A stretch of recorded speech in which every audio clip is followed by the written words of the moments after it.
अस्सलाम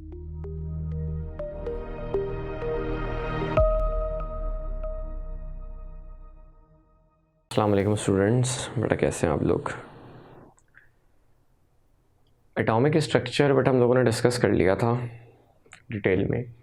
बस इसके कुछ टॉपिक्स या कुछ चीज़ें इसमें ऐसी थी जो कि सिर्फ फेडरल बोर्ड पंजाब बोर्ड का हिस्सा है, सिंध बोर्ड का हिस्सा नहीं है।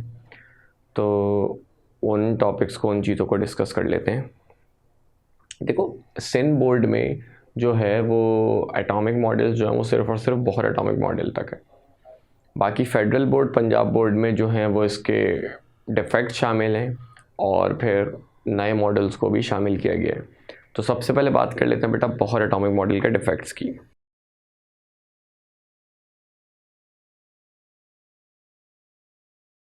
बोहर एटॉमिक मॉडल के बेटा 4 कह लो आप मेन डिफेक्ट्स थे। सबसे पहला डिफेक्ट ये था,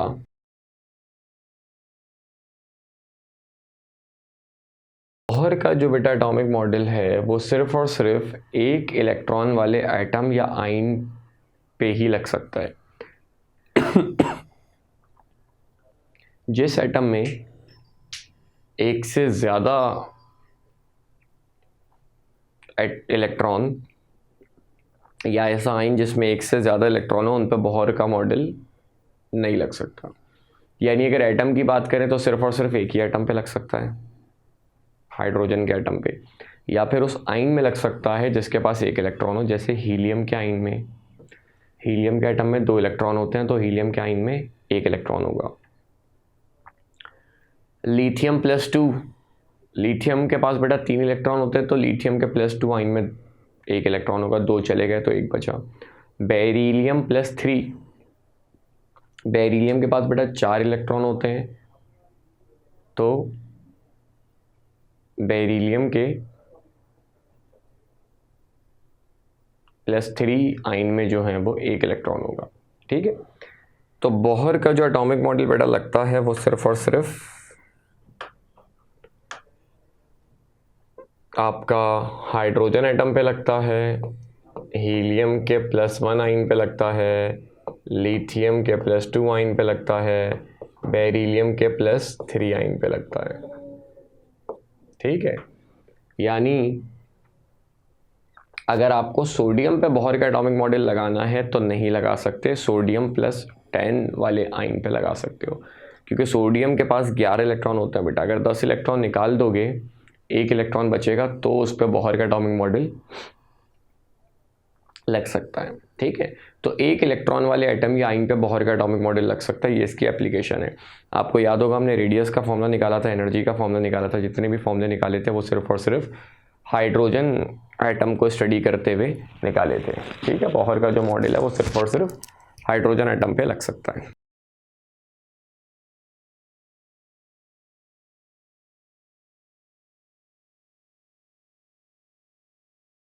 दूसरा डिफेक्ट बेटा बोहर के मॉडल का ये था कि बोहर ये कहता था कि अगर 2 शेल के बीच ट्रांजिशन हो रहा है तो बस एक ही तरह की वेवलेंथ निकलेगी। ठीक है, याद रहे बोहर ने सिर्फ और सिर्फ एक क्वांटम नंबर का इस्तेमाल किया था इलेक्ट्रॉन की पोजीशन बताने के लिए, that is principal quantum number यानी n। तो प्रिंसिपल क्वांटम नंबर की बुनियाद रखने वाले बोहर थे। स्टार्टिंग में मैंने आपको स्लाइड्स में साइंटिस्ट के कंट्रीब्यूशन दिखाए थे, उसमें प्रिंसिपल क्वांटम नंबर को किसने इन्वेंट किया था या किसने इंट्रोड्यूस किया था, तो बोहर ने किया था। ठीक है, तो बोहर ने बेटा इलेक्ट्रॉन की पोजीशन को बताने के लिए सिर्फ और सिर्फ n प्रिंसिपल क्वांटम नंबर का सहारा लिया। तो अगर 2 शेल के बीच ट्रांजिशन हो रहा है, 2 n के बीच ट्रांजिशन हो रहा है, तो बोहर के हिसाब से हमेशा एक ही तरह की वेवलेंथ निकलेगी। जबकि एक्चुअल में जब उसको हाई पावर्ड माइक्रोस्कोप में देखा गया तो वो फर्दर कैरो काफ़ी वेवलेंथ में आगे फर्दर स्प्लिट हो रही थी। तो इस स्प्लिटिंग को जो है वो बोहर का मॉडल नहीं बता पा रहा था। अच्छा, स्प्लिटिंग क्यों हो रही थी, ज़रा इसको समझने की अगर हम कोशिश करें। देखो बेटा, अगर हम बात करें कि जैसे मिसाल के तौर पर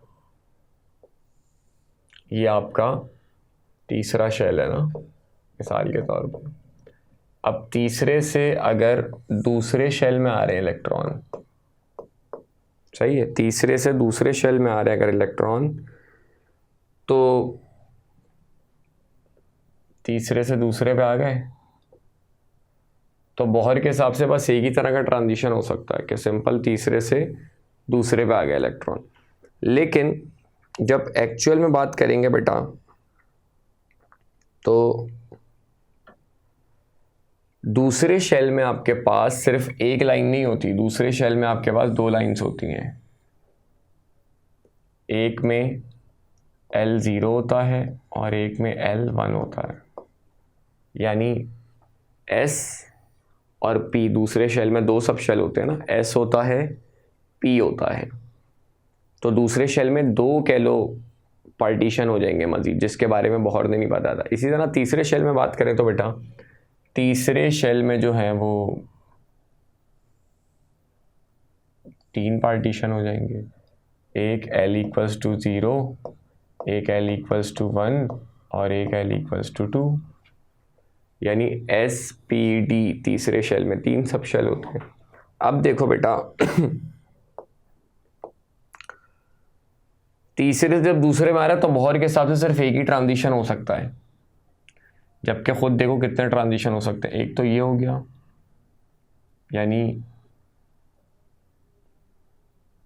तीसरे के S से दूसरे के P में आ रहा है, तीसरे के P से दूसरे के P में आ रहा है, तीसरे के D से दूसरे के P में आ रहा है, 3 ट्रांजिशन हो गए, सही है। ये 3 ट्रांजिशन आपको नजर आ रहे हैं। इसी तरह अगर आप देखो बेटा तो और क्या क्या ट्रांजिशन हो सकते हैं। तीसरे के S से दूसरे के S में आ रहा है, तीसरे के P से दूसरे के S में आ रहा है, तीसरे के D से दूसरे के S में आ रहा है, तो 6 तरह के ट्रांजिशन हो रहे हैं। इसके बारे में बोहर का मॉडल एक्सप्लेन नहीं कर रहा था, क्योंकि बोहर सिर्फ और सिर्फ बात कर रहा था N की, L की, यानी जो दूसरा क्वांटम नंबर होता है, सही है। बोहर का मॉडल सिर्फ और सिर्फ बात कर रहा था N की। दूसरा जो क्वांटम नंबर होता है azimuthal quantum number, subsidiary quantum number, angular momentum quantum number, इसके बारे में बोहर का मॉडल बात नहीं कर रहा था। इसको आके एक्सप्लेन किया, अभी आप आगे पढ़ोगे, सोमरफेल्ड ने।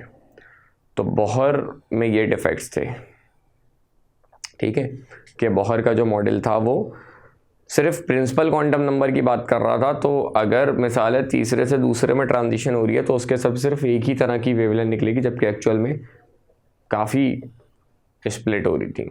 तो इस स्प्लिट होने को बोहर का मॉडल एक्सप्लेन नहीं कर पाया। एक और डिफेक्ट था, एक और डिफेक्ट ये था, no explanation for 3-dimensional motion of electron।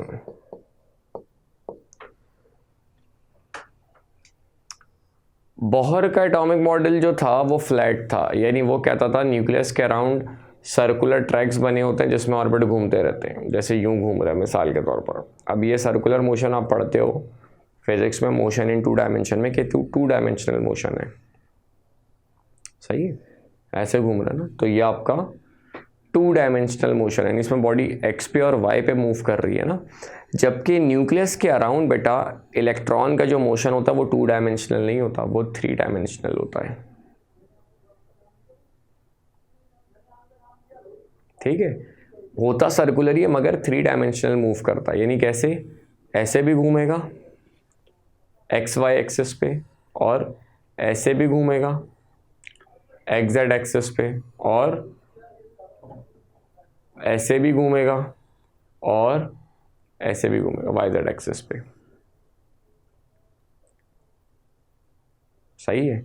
तो इलेक्ट्रॉन का जो मूवमेंट होता है न्यूक्लियस के अराउंड वो 2 डायमेंशनल नहीं, वो 3 डायमेंशनल जो है वो इलेक्ट्रॉन मूव करता है न्यूक्लियस के अराउंड। यानी सिर्फ बोर के हिसाब से सिर्फ ऐसे करेगा, या सिर्फ ऐसे करेगा, या सिर्फ ऐसे करेगा, या सिर्फ ऐसे करेगा, जबकि एक्चुअल में आपने इसकी शायद पिक्चर भी देखी हो, मैं भी वही देख रहा था कि बुक में बनी भी होती है एटम की, बीच में न्यूक्लियस होता है और उसके हर तरफ, या मूवीज़ वगैरह में आपने उसको देखा होगा, कुछ इस तरह का होता है। अगर मैं इसको ड्रॉ करूँ, ये न्यूक्लियस है, इसके अराउंड ऐसे भी घूम रहा होता है, ऐसे भी घूम रहा होता है, ऐसे भी घूम रहा होता है, ऐसे भी घूम रहा होता है, समझे, मतलब हर एक्सिस पे घूम रहा होता है।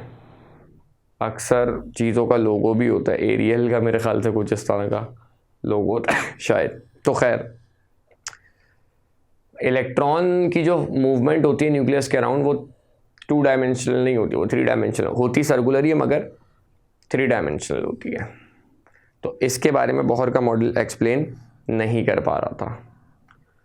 एक और आखिरी इम्पॉर्टेंट इफेक्ट ये था, no concept of Zeeman and Stark effect.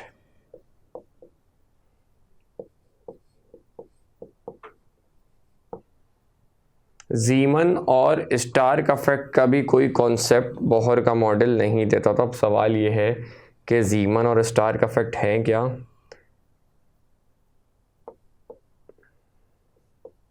Splitting of spectral lines in magnetic field, तो वो ज़ीमन इफेक्ट है। और splitting of spectral lines in electric field, तो वो स्टार्क इफेक्ट है। ठीक है, क्या मतलब हुआ? देखो, इलेक्ट्रॉन जो है वो मूव कर रहा है ना, तो आप लोग फिजिक्स में पढ़ते हो कि जब भी कोई चार्ज पार्टिकल रेस्ट में होता है तो उसमें इलेक्ट्रिक फील्ड का असर होता है। जैसे ही वो मूव करना शुरू कर जाता है तो उस पर इलेक्ट्रिक और मैग्नेटिक दोनों फील्ड का अफेक्ट होना, असर होना शुरू हो जाता है। तो इलेक्ट्रॉन जिस ऑर्बिटल में है कह लो, उसको अगर आप इलेक्ट्रिक फील्ड में रखोगे या मैग्नेटिक फील्ड में रखोगे तो वो जो है वो स्प्लिट हो जाता है।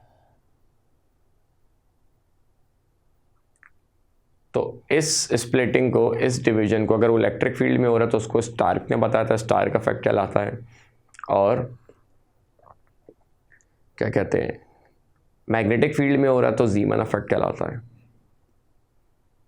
जैसे आप सेकेंड ईयर में पढ़ते हो ना, कलर फॉर्मेशन में ट्रांजिशन एलिमेंट की प्रॉपर्टीज़ आप पढ़ते हो कलर फॉर्मेशन की, उसमें आप पढ़ते हो कि ट्रांजिशन मेटल के जो कंपाउंड्स होते हैं वो कलर्ड होते हैं ना। तो क्यों होते हैं? उसमें आप क्या पढ़ते हो कि भाई ट्रांजिशन मेटल में पार्शियली फिल्ड डी ऑर्बिटल्स होते हैं, डी ऑर्बिटल्स में इलेक्ट्रॉन आ रहे होते हैं, और डी के हम 5 ऑर्बिटल बनाते हैं, है ना। डी के अगर हम 5 ऑर्बिटल बनाते हैं तो कौन कौन से बनाते हैं?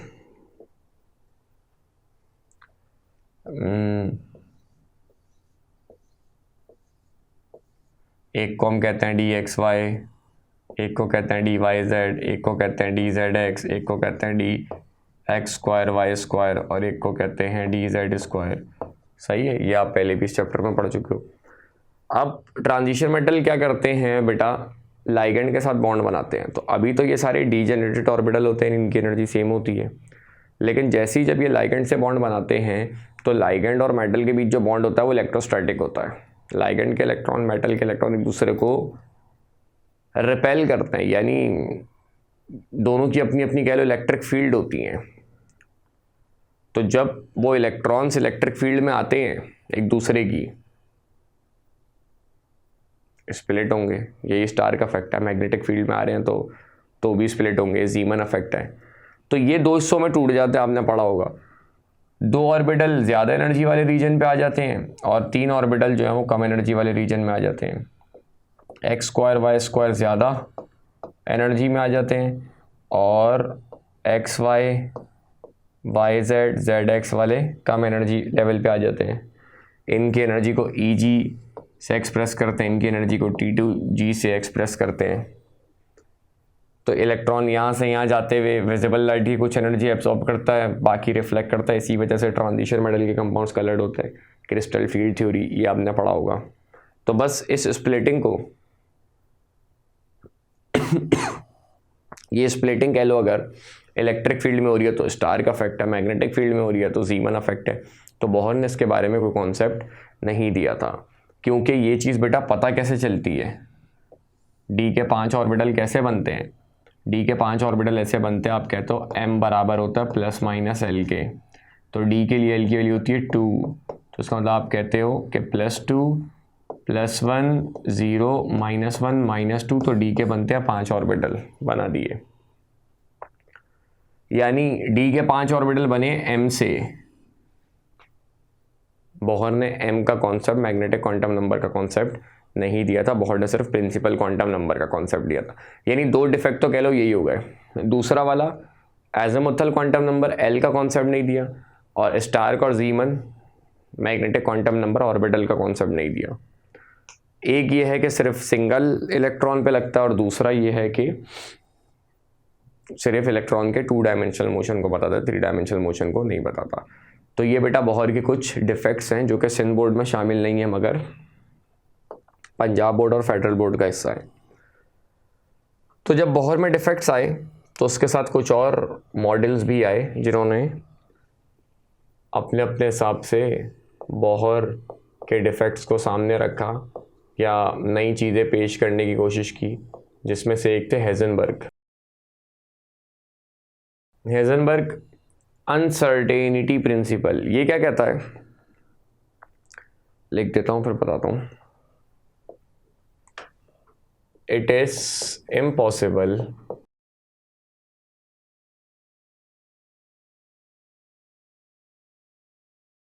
हेज़नबर्ग अनसर्टेनिटी प्रिंसिपल क्या कहता है। हेज़नबर्ग अनसर्टेनिटी प्रिंसिपल ये कहता है कि आप इलेक्ट्रॉन की पोजीशन और उसका मोमेंटम दोनों चीज़ें एक साथ एक्यूरेसी के साथ फाइंड आउट नहीं कर सकते। अगर करोगे तो उसमें एरर आएगा, अनसर्टेनिटी आएगी। ठीक है, तो इस अफेक्ट को ही हम हेज़नबर्ग अनसर्टेनिटी प्रिंसिपल के नाम से जानते हैं। ठीक है, अनसर्टेनिटी प्रिंसिपल क्या कहता है कि इलेक्ट्रॉन की पोजीशन और उसका मोमेंटम दोनों चीज़ें आप एक साथ फाइंड आउट नहीं कर सकते। करोगे तो अनसर्टेनिटी आएगी, एरर आएगा। उसको लॉजिकली भी समझते और मैथमेटिकली भी समझते। लॉजिकली समझो, कोई भी चीज़ देखो आपको कब नज़र आती है, जब लाइट उससे टकरा के आपकी आंखों में जाती है तो वो चीज़ आपको नज़र आती है। अब जब लाइट उस ऑब्जेक्ट से टकराती है तो वो कुछ कलर्स को एब्जॉर्ब करता है, बाकियों को रिफ्लेक्ट करता है। जो रिफ्लेक्ट करता है वो कलर आपको नज़र आता है। जैसे अभी मैंने बताया ट्रांजिशन मेटल के कंपाउंड्स कलर्ड क्यों होते हैं, क्योंकि इलेक्ट्रॉन डी से लोअर डी से हायर डी पे जाते हुए कुछ लाइट को एब्जॉर्ब करता है, बाकी को रिफ्लेक्ट करता है। तो जो रिफ्लेक्ट करता है वो कलर आपको उसका नज़र आता है। तो कहने का मकसद है कोई भी चीज़ नज़र उस वक्त आती है जब लाइट उससे टकरा के आपकी आंखों में जाती है। इलेक्ट्रॉन को देखना तो भी ऐसे ही देख, माइक्रोस्कोप से किसी भी चीज़ से देखो, लाइट उस पर पड़ेगी, फिर लाइट आपकी आंखों में जाएगी तो वो चीज़ आपको, इलेक्ट्रॉन आपको नज़र आएगा। सोचो इलेक्ट्रॉन को देखने, इलेक्ट्रॉन बहुत छोटा सा पार्टिकल है, तो उसके लिए जो लाइट आपको उस पर मारनी पड़ेगी उसकी वेवलेंथ बहुत कम हो, क्योंकि अगर बड़ी वेवलेंथ होगी तो इलेक्ट्रॉन के ऊपर से पास कर जाएगी, फिर इलेक्ट्रॉन आपको नज़र नहीं आएगा। तो लाइट की वेवलेंथ बहुत कम होनी चाहिए जिससे आप इलेक्ट्रॉन को देख रहे हो। वेवलेंथ कम है तो मतलब उसकी एनर्जी ज़्यादा। स्पेक्ट्रम में ये चीज़ आप पढ़ चुके हो इसी चैप्टर में। अब खुद सोचो, बहुत छोटी वेवलेंथ की लाइट जब आपने इस्तेमाल की तो उससे आपने इलेक्ट्रॉन को देख तो लिया, मगर उस लाइट की एनर्जी बहुत ज़्यादा थी। तो जब बहुत ज़्यादा एनर्जी की लाइट इलेक्ट्रॉन से टकराएगी तो इलेक्ट्रॉन की वेलोसिटी चेंज हो जाएगी। कॉम्पटेंस इफेक्ट में आप फिजिक्स में ही पढ़ते हो कि फोटोन आके इलेक्ट्रॉन से टकराता है, इलेक्ट्रॉन अलग चला जाता है, फोटोन अलग चला जाता है।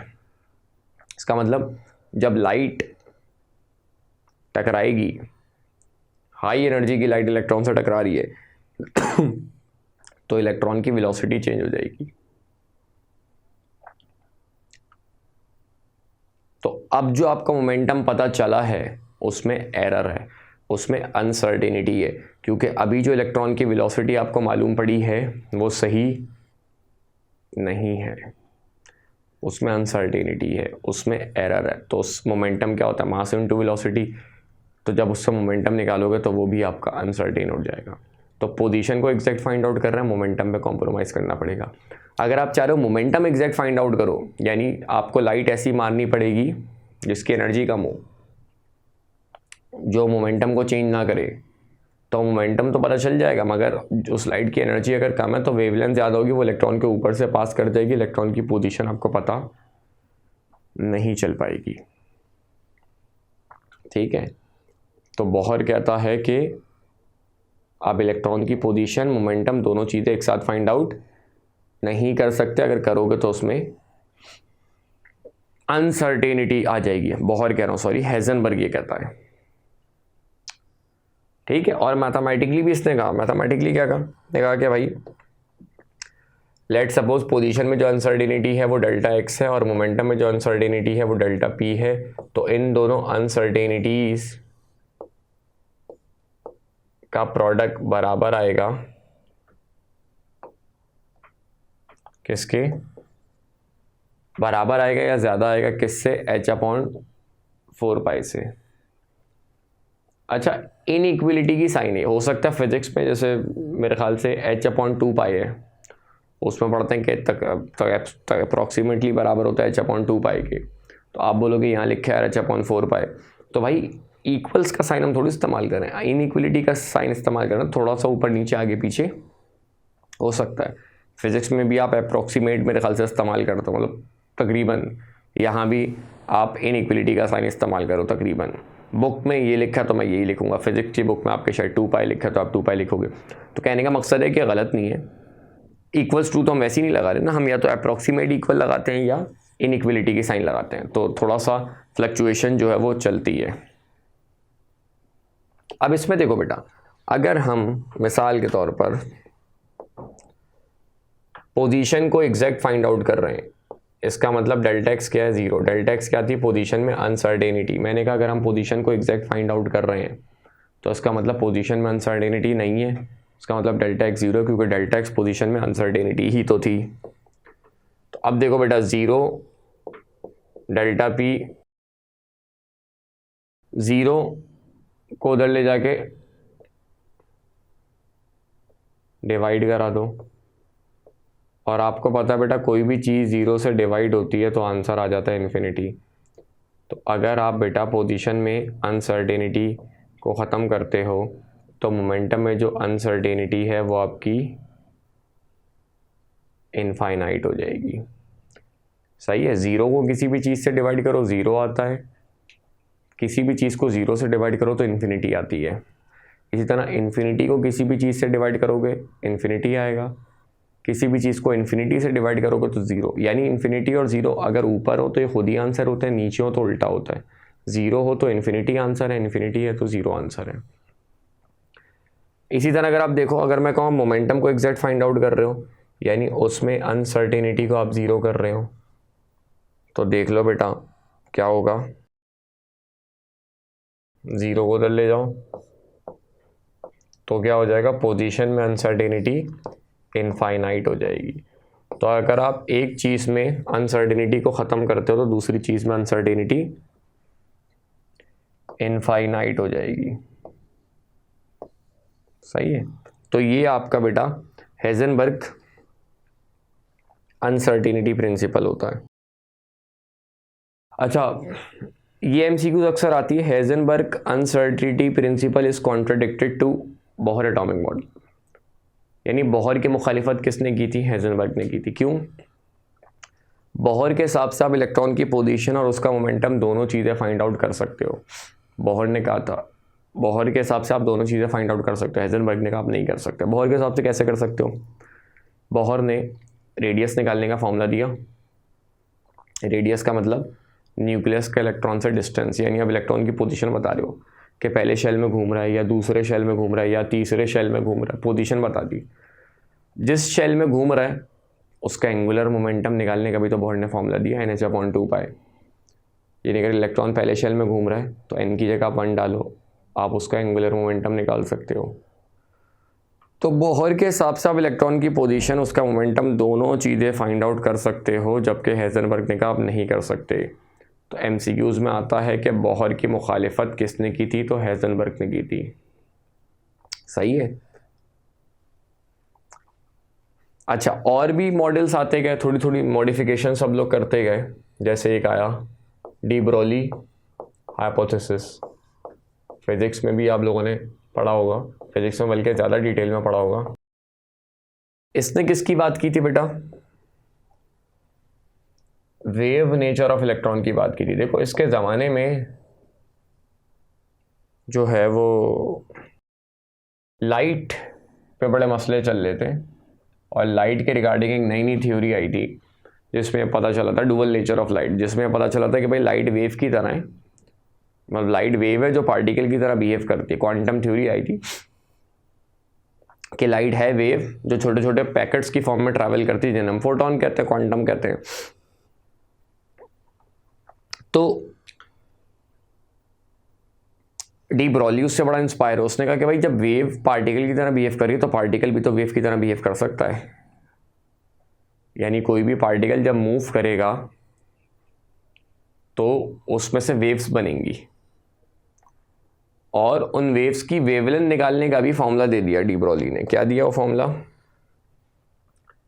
वेवलेंथ बराबर है H/P के या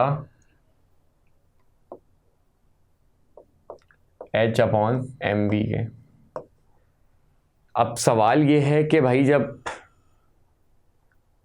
क्या कहते हैं, हर पार्टिकल वेव की तरह बिहेव करता है, नहीं उसमें से वेव्स निकलती हैं, तो नज़र क्यों नहीं आती, महसूस क्यों नहीं होती? इस फॉर्मूले की वजह से। H की वैल्यू क्या होती है प्लैंक्स कांस्टेंट की? 6.634 एक्सपोनेंट -27 अर्थ सेकंड या -34 जूल सेकंड। नीचे नॉर्मल ऑब्जेक्ट का मास रख दूं, मिसाल है 100 को, जब आप ऊपर लेके जाओगे तो एक्सपोनेंट -2 हो जाएगा, तो ऑलरेडी पहले -34 है और -2 तो -30, मतलब इतनी छोटी वैल्यू आएगी। लेकिन अगर आप कोई लाइटर ऑब्जेक्ट रखते हो, जैसे इलेक्ट्रॉन रखते हो, 9.11 एक्सपोनेंट -31 को ऊपर लेके जाओगे, ऊपर -34 है, -31 को ऊपर लेके जाओगे प्लस का 31 हो जाएगा, तो प्लस का 31 माइनस का 34, तो एक थोड़ा कह लो तमीज़ का आंसर आएगा। एक ऐसी वेवलेंथ आएगी जिसको आप मेजर कर सकते हो, महसूस कर सकते हो, ऑब्जर्व कर सकते हो। तो कहने का मकसद है, ये बात अक्सर एमसीक्यूज में आती है कि de Broglie hypothesis is applicable to cricket ball, aeroplane, electron. तो इलेक्ट्रॉन पे टिक करोगे। सही है। इनकी जो हाइपोथेसिस थी वो सिर्फ और सिर्फ स्मॉलर ऑब्जेक्ट्स पे, यानी ऐसे ऑब्जेक्ट्स पे जिनका मास कम हो। मास कम रखोगे जब भी वेवलेंथ का जो आंसर आएगा वो ऐसा थोड़ा सा तमीज़ का आएगा जिसको आप कैलकुलेट कर सको, मेजर कर सको, ऑब्जर्व कर सको। वरना कोई बड़ा मास अगर आप इस फॉर्मूले में रख के देख लो तो इतना छोटा आंसर आएगा, 0.0000 चलते रहेंगे, 40-50 जीरो है, फिर जाके कोई नंबर है, तो वो वेवलेंथ तो आपको पता भी नहीं चलेगी ना, महसूस भी नहीं होगी। समझे? तो कहने का मकसद ये है। तो डी ब्रॉली की ये हाइपोथेसिस थी, ये हाइपोथेसिस थी, मतलब इनकी सोच थी। इसको एक्सपेरिमेंटली आगे जाके प्रूव भी करा किसने?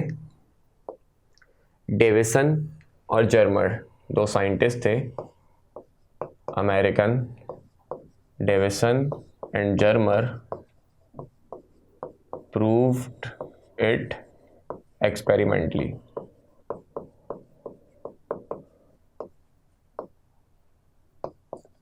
कैसे प्रूफ किया? अच्छा वो एक्सपेरिमेंट हमारे कोर्स में शामिल नहीं, हम डिटेल में नहीं पढ़ेंगे, फिजिक्स में शायद आप पढ़ते हो। बस किया क्या था ये बता देता हूँ। एक एक्सपेरिमेंट उन्होंने किया जिसमें क्या कहते हैं,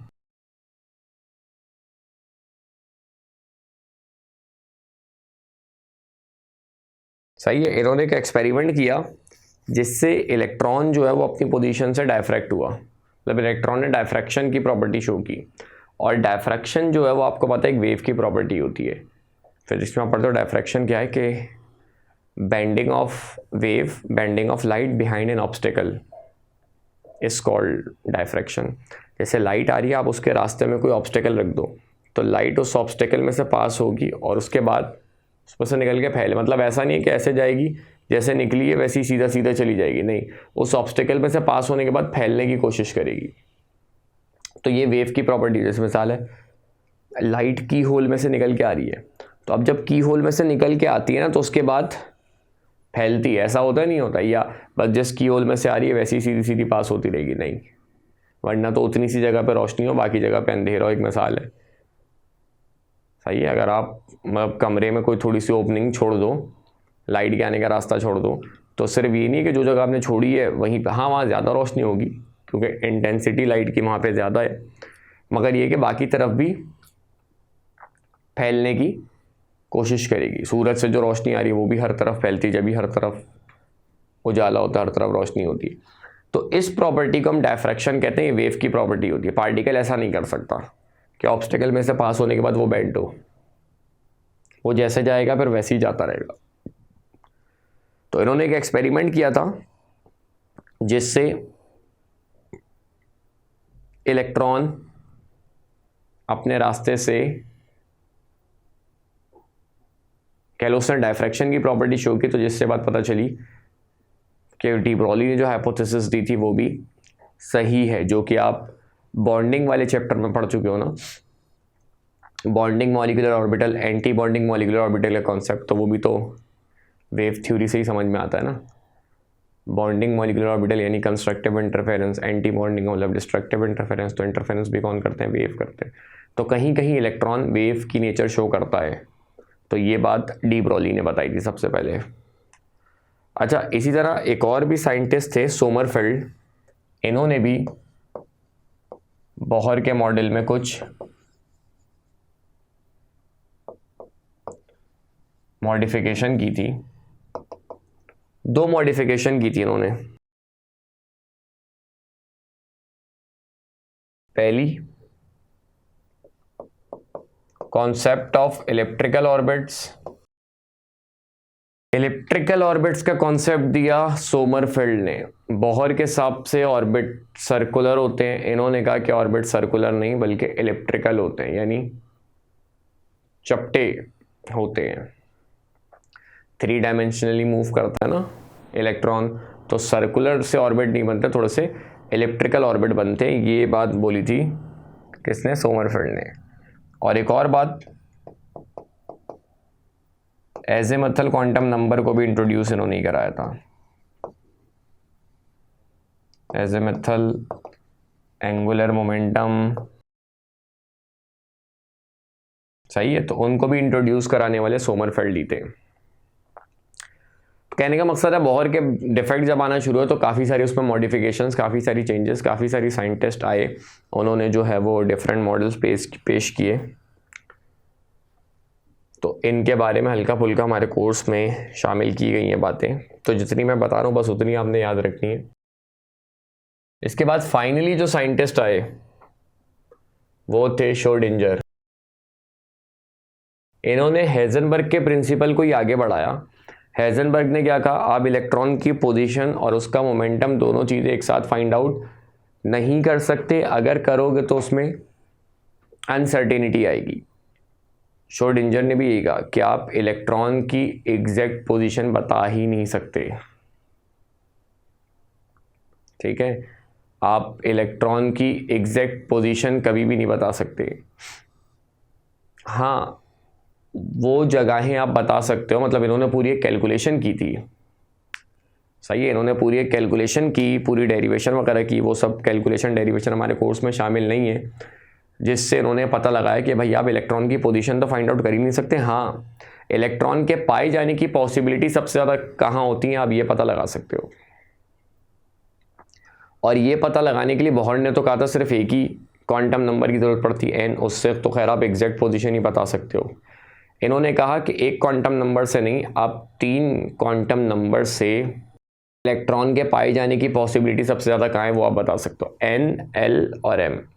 n तो बोहर इंट्रोड्यूस करा चुके थे, l सोमरफेल्ड इंट्रोड्यूस करा चुके थे, तीसरा जो बचा है m यानी जो बताता है नंबर ऑफ ऑर्बिटल। तो ऑर्बिटल का कॉन्सेप्ट लाने वाले, ऑर्बिटल को इंट्रोड्यूस करने वाले, मैग्नेटिक क्वांटम नंबर को इंट्रोड्यूस करने वाले श्रोडिंगर थे। इन्होंने कहा कि इलेक्ट्रॉन की आप एग्जैक्ट पोजीशन फाइंड आउट नहीं कर सकते, हाँ आप वो जगहें पता लगा सकते हो जहाँ पे इलेक्ट्रॉन के पाए जाने की पॉसिबिलिटी सबसे ज़्यादा है, उन जगहों को हम ऑर्बिटल कहते हैं। ठीक है, तो ये श्रोडिंगर का मॉडल था।